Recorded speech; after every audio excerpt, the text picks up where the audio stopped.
Mes chers collègues, depuis la requalification de la place de la Bastille, il y a un accès direct au port de l'Arsenal et c'est d'ailleurs une belle réussite pour la journée. Seulement la nuit, c'est un petit peu différent. En effet, la nuit tombée, il y a de nombreuses dégradations qui ont lieu, notamment auprès des bateaux. Il y a des cambriolages, il y a beaucoup de troubles à la tranquillité publique.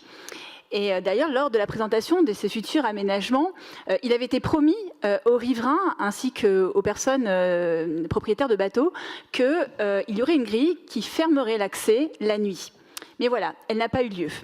Et il se trouve qu'en effet, les associations se sont vraiment mobilisées. Elles se sont mobilisées auprès des élus, que ce soit la majorité ou l'opposition. D'ailleurs, nous avons relayé plusieurs vœux et questions orales.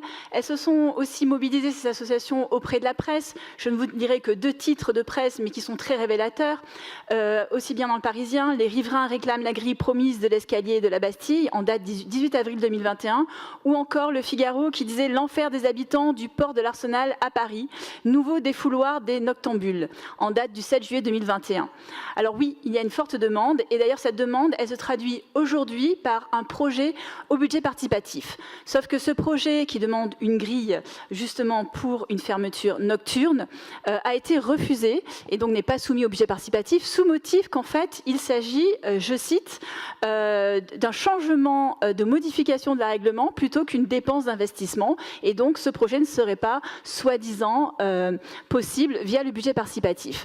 Donc en effet, dans ce vœu, ce que je vous demande, c'est de le rendre possible grâce à une modification de la réglementation de la fermeture de l'accès au jardin du port de l'Arsenal la nuit, afin aussi d'établir des horaires d'ouverture en concertation avec les riverains. Je peux déjà vous dire qu'en conseil d'arrondissement, ça m'a été refusé sous un autre prétexte, celui d'une volonté politique de ne pas fermer. Donc je trouve que c'est assez malhonnête de refuser un projet au budget participatif sous un prétexte de réglementation, alors qu'en fait, c'est une volonté politique qu'il va falloir assumer.